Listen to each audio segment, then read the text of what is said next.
Welcome to another in a series of foreign policy conversations with the Perth US Asia Centre. My name is Gordon Flake, and I'm delighted to be joined today by Minister Paul Papalia.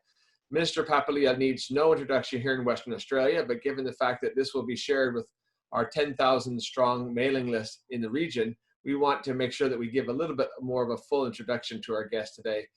Minister Papalia had a distinguished 26-year career in the Australian Navy, including command of a clearance diving team. I would note that in the defense and security sector, there's a certain credibility that comes with having been a former Navy clearance diver, and we benefited tremendously from that in WA.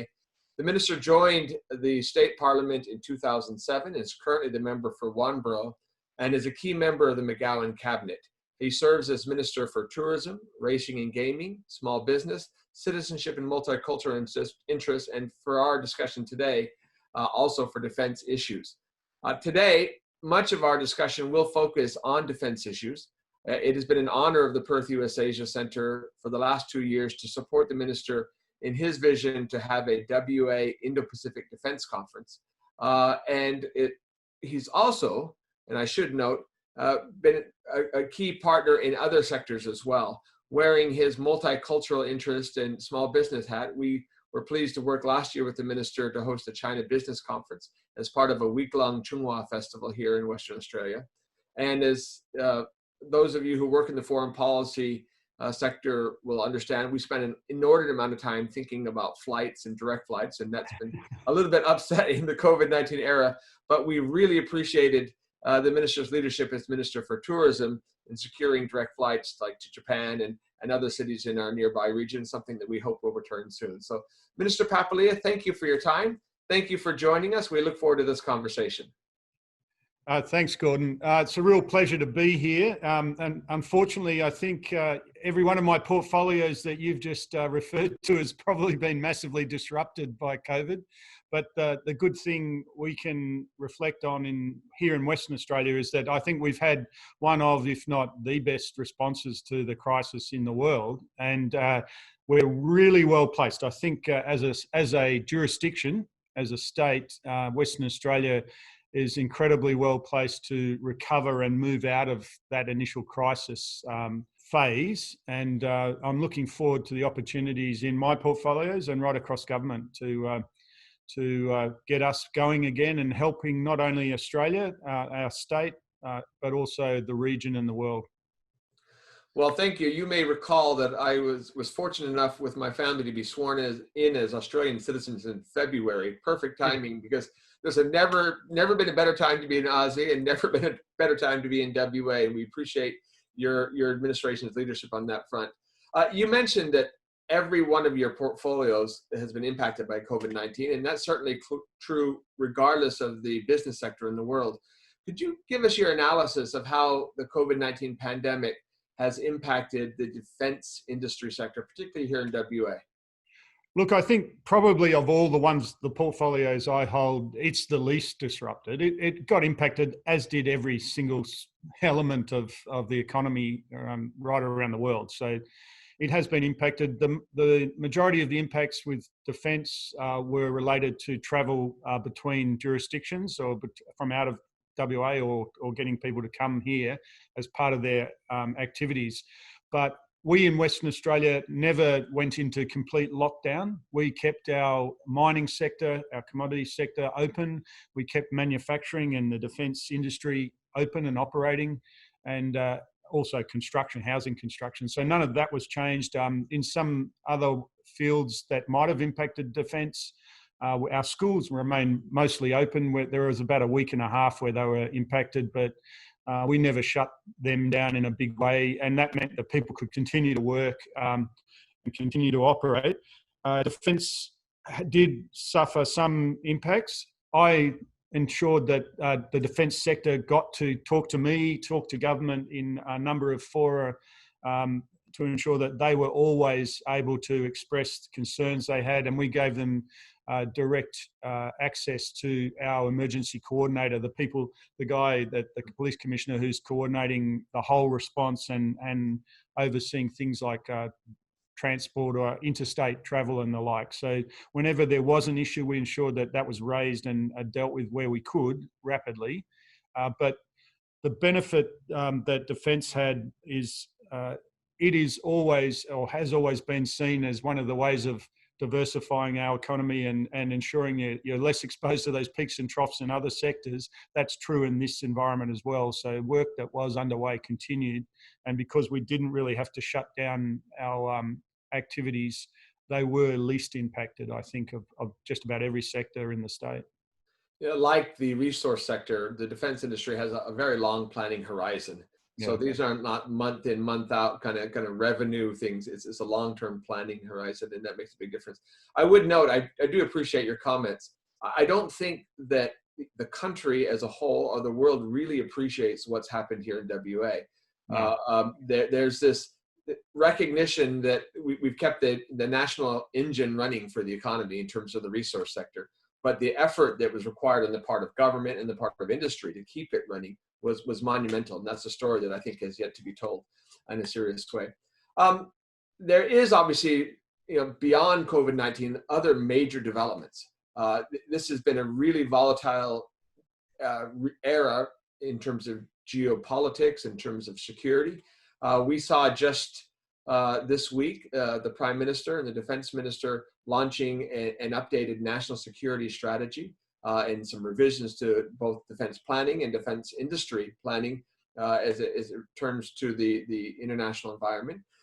Can you just give, again, I realize that we're looking at this from a state perspective and an industry perspective, but can you give your view of the broader geostrategic environment, changes, threat perceptions, how they impact on WA, and then how they're going to impact on WA industry, and maybe weave into that particularly recent announcements from the Prime Minister and the Defence Minister? Yeah, as you've indicated, as people are viewing this, only yesterday the Prime Minister and the Defence Minister launched a couple of really significant papers, the Strategic Update and Force Structure Plan, that revisited the white paper of 2016, but observed and made the very clear observation that the environment's changed dramatically. Things have sped up in terms of potential threat environments and the challenges associated with our operating in our region for defence have been enhanced or moved forward. So everything about those papers and the statements by the Prime Minister, speech by the Prime Minister, statements by the Minister for Defence indicates that the horizon has shortened. So where the 2016 paper may have seen threats or challenges that we might have to confront in a couple of decades' time, they're now much closer.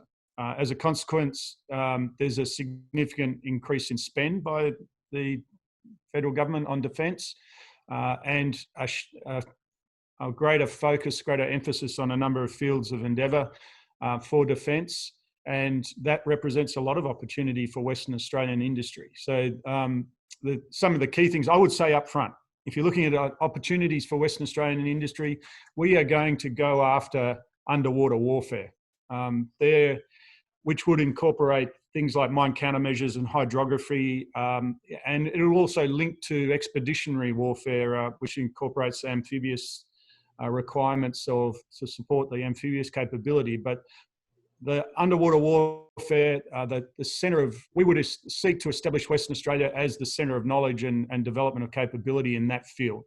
We already are. And again, our defence and defence industry strategic plan that was crafted by Major General Jeff Sengelman identified the greatest opportunity for Western Australia to contribute to the nation's capability was exploiting skills, capability and practices that have been developed in meeting offshore oil and gas and mining sectors' demands, very challenging environments. What we've done in Western Australia to solve problems for those sectors through aligning our research by our universities and others, and with our often very innovative practices by SMEs and also some of the primes, but to meet those challenges, that can be applied to defence. And in the fields of underwater warfare, if you just look at offshore oil and gas, we are already world leaders in terms of uncrewed vessels or vehicles that do some really challenging things in the offshore oil and gas world. We can apply that knowledge easily to defence, and those are some of the things that have been identified in those papers. The Force Structure Plan looks very clearly at underwater warfare as a very important field of endeavour. We think we already got those. We've got the world leading capabilities here in WA. We should own that. We should own it as a centre of excellence, centre of research, centre of capability development, and Defence should recognise that, and we should be moving a lot more effort to Western Australia to support and engage with our capabilities that already reside here. Well, as I mentioned in the introduction, there's a certain level of credibility that comes with having a former clearance diver as the Minister for Defence Issues. So we appreciate your leadership on that front.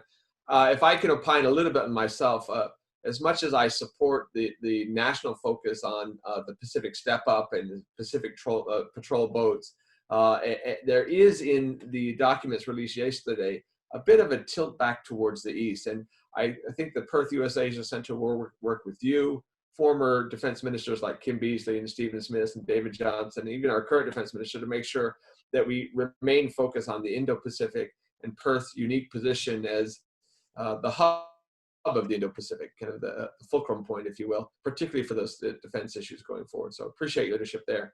I wonder if I might, despite the disruption in the COVID era, get you to kind of tease out a little bit more of the defense industry successes in our state, because one of the real takeaways from our last two WA Indo-Pacific Defense Conferences is that the large numbers of visitors and speakers and panelists that came over from the East were shocked. You know, they thought we had nothing out here but mines and sand, and they really didn't understand the core capabilities that already existed and were being developed here in WA. So I'm curious if you might be focused on a couple of things that you think our broader viewership would be interested in. Yeah, I'll do that, Gordon. I'm prompted by your last comment with regard to the shift in focus back towards the east. That I feel probably in my other answer, I didn't really concentrate on the fact that if you're considering where the threat to Australia lies in terms of disruption to our economy and our national endeavour, a lot of the vulnerabilities are in Western Australia and to our north and to the northwest. And so physically, geographically, we are also a centre of concern and should be a centre of focus of effort by the ADF. And so, yeah, I share your concern, and I will happily engage with all of the players to whom you referred, and in ensuring that there is a reminder provided to the rest of Australia of the importance of this part of the world, not just because of our capabilities and which are significant and potential contribution that we would make, but also when you're just thinking about what might be disrupted, what would be the purpose of doing any or making any sort of effort against Australia's interest. It would be to disrupt the economy and have great impact. Now, obviously, cyber can be everywhere and anywhere, and that can impact people, but so can physical disruption of our trade routes. And the most significant trade that is done from Australia is done from Western Australia, and it would not take much to disrupt it. And the reference in the strategic update to grey zones activities, all of those could be applied to our trade routes and achieve disruption. But what you were saying with regard to success stories, there's some great ones. You know, there's so many in Western Australia. It's difficult to quantify them all. But I think most recently, some of the more significant things, Austal received a contract for some Cape-class patrol vessels. So that additional task beyond the Pacific patrol boats, which were being delivered at a faster rate than anyone anticipated and very effectively. And so, and while we're focused on shipbuilding and significant milestones, we've commenced the third hull build of the offshore patrol vessels down at CIVMEC, Lursen, in Henderson, and so we've now got 2 Navy shipbuilders in the AMC in Western Australia. A very significant step forward in that field. Also, a smaller scale in terms of defence spend, but not insignificant in terms of capability. I was down at Henderson with the Minister for Defence a little while ago, just recently breaking the ground on a support facility for the submarine rescue service, the future submarine rescue service being provided by Phoenix International. Another former Navy diver in Milliner heading that up. The ROV for that capability is being built in Western Australia. And what it confirms now is that we'll have in Western Australia not just the operational base for all the submarines, we'll have all of the maintenance and support of submarines with the exception of full cycle docking, with the exception of that top tier of the maintenance activity. Everything else is going to be done in WA and provided from Western Australia. And the submarine related capability in terms of operations and ongoing maintenance and support that isn't here or isn't resident in Western Australia is that full cycle docking. So I'm continuing to make the case that every necessary capability to provide that support here as well. Well, fantastic. You referenced earlier the document that you worked on together with former Major General Jeff Sengelman, which was launched at the first WA Indo-Pacific Defense Conference, which was a defense and defense industry strategic plan. Can you kind of update us on how that's tracking and what other government support for the sector that we need to know about now? Yeah, so that was developed as part of our commitment to elevating defence industry as a field of endeavour for state government and ensuring that the state, for the first time, has a voice on the national defence narrative. And when we came to office, there wasn't a portfolio, there wasn't a dedicated spokesperson within cabinet for defence. It was just an ancillary effort to another portfolio. We committed to creating a portfolio.